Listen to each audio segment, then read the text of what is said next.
Take time para may wag magmamadali. Nasa pag-alis. Grabe, wag sanang umulan ulit. 3 beses na kayong naglimas, no? Pangatlo na to. Pangatlo na tong naglimas kayo na umulan pa rin. Sana wag nang umulan para makapagtrabaho na sila dahil kung hindi, maglilimas din sila ulit. Nako. Ito ang buhay namin sa Lorasa Farm. Ngayong may storm. Umaraw kanina maganda pero ngayon lumubog.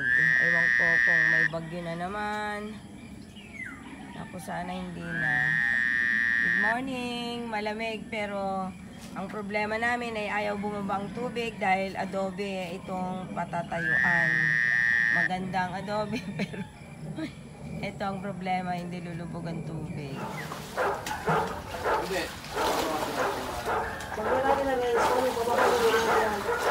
Okay, very good. Sino ang susunod? Papaupain mo namin. Okay. Yan.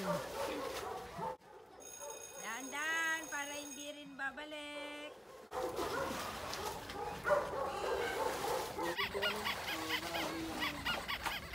Dahan-dahan, Toby.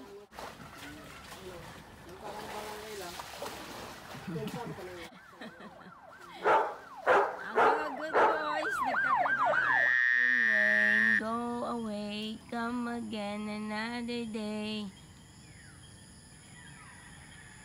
Sana matapos na. Sana tapos na kung hindi yung storm. Ganito na yung red na dirty kitchen namin. Pero dirty kitchen pa rin siya. Na may extra rooms. Okay, good morning everyone. Ayusin ang pagtatrabaho.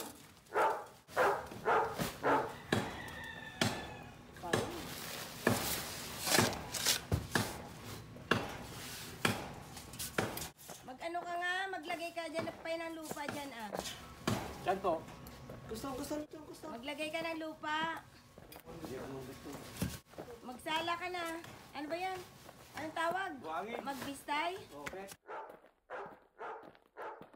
Ganda mo to.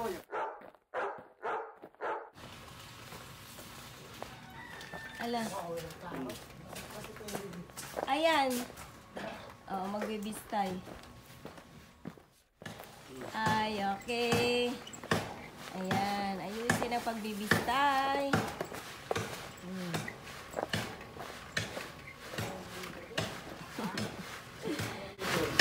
Okay.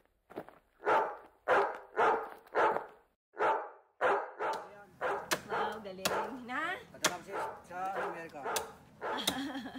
Yo. Hello. Ito si Romeo at saka si Kuya Ensyong. Ayan. Namutol kami ng matamis sa sampalok. Ibubuntay namin.